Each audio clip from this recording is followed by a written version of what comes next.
मेरा दोस्त चौधरी समीर उसकी नाल फरमाइश भी है।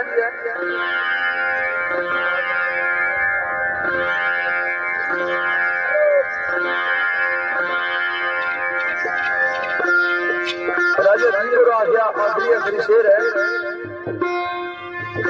चलो एक गल से रखिया है, दीवाने अपने महबूब की मोहब्बत किया। अच्छा सारी जिंदगी मैं तेरे विशाल की दर्शन और सकना रहा लेकिन एक मेहरबानी करिया, मेहरबानी क्यों करिया जदों मैं दुनिया छोड़ के चला जाना ये दवा करिया अल्लाह तबारक तआला मैं शर भी सारा देर कराए। इस मकाम का नसीब की गल पेश नजर है भाई कि गल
शेर है।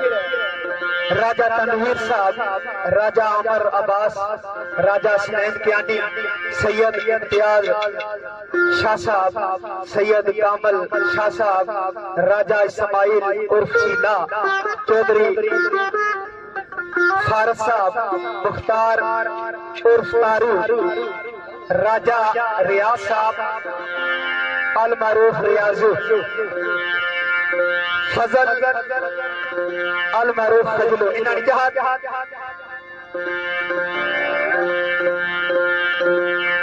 मिसा ग्रुप आलनिए जाती